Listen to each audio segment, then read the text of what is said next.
If you're a Muslim, I challenge you to watch this whole video without getting offended. And understand that I'm not trying to make fun of your religion. Islam is a mockery in and of itself, and I will be proving that using the Quran. All the verses I'll be referring to will be in the description, so don't get angry at me, get angry at Islam. And if you disagree with anything I'm saying, you can hop in my DMs and we can chat about it. Just understand that most of the verses I'm using do not need any form of interpretation unless you're really in denial or anything like that. But you're more than welcome to hop in my DMs and chat with me, you know.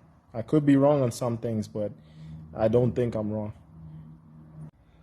First of all, I'd like to compare Christianity and Islam. I'm not going to touch all the comparisons, but let's just start with salvation. In Christianity, we're saved by grace through faith and not by our works. Whereas in Islam, I guess your good works have to outweigh your sin in order for you to make it into heaven. I see a flaw in that because I feel like I could rob 20 banks and donate to 20 charities. You know, does that make me eligible for salvation? You know, you get where I'm going with this. Of course, I'm giving you a hypothetical example, but you get where I'm going with this.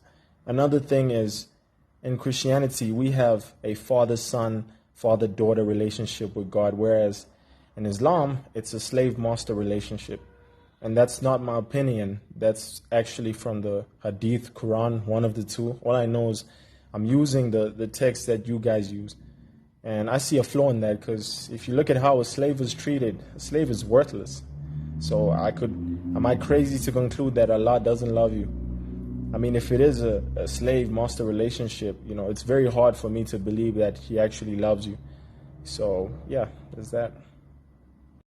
The main reason why I even wanted to make this video was Muhammad's death.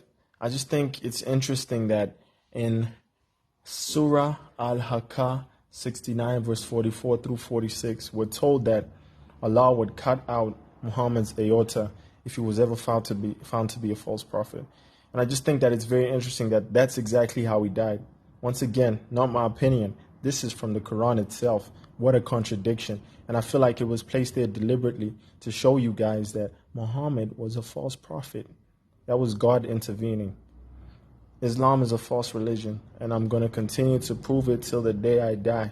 No one's going to stop me from doing it. Thirdly, Muhammad was a pedophile. According to Sahih al-Bukhari 5133, one of Muhammad's wives was Aisha, whom he married when he was 53 years old and she was 6. He then consummated the marriage when she was 9. And if you think that's crazy, Muhammad was a homosexual pedophile.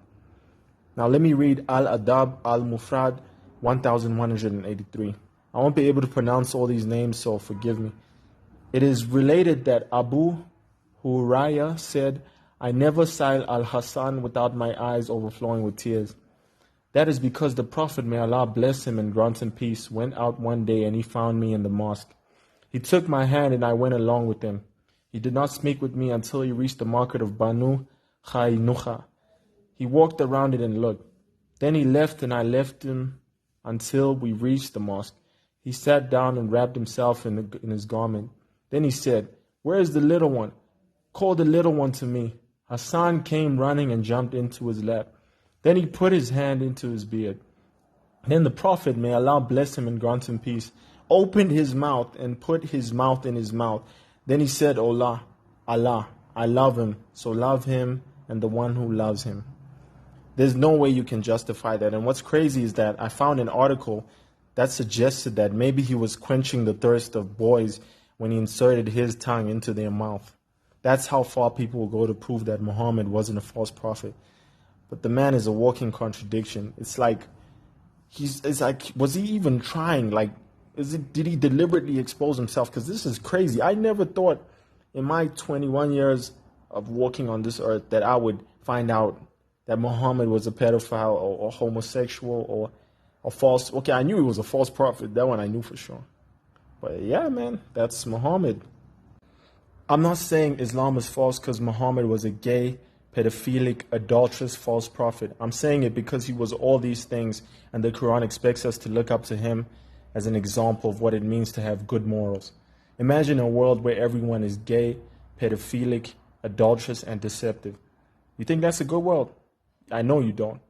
And deep down in your heart, you know all the things I'm saying are true. And you're going to go to your teachers, I don't know what they're called, but You're going to go to your teachers and they're going to find some sort of interpretation and explain to you that I'm just crazy or something, that all these verses I'm referring to, I didn't interpret them right. But these verses do not need any interpretation to be understood, and you know that yourself. And I did not give you my opinion. So I'm hoping you can understand that Islam is a false religion, and you need to convert, for the kingdom of heaven is at hand. Accept Jesus Christ as your Lord and Savior today. Yeah, that's it.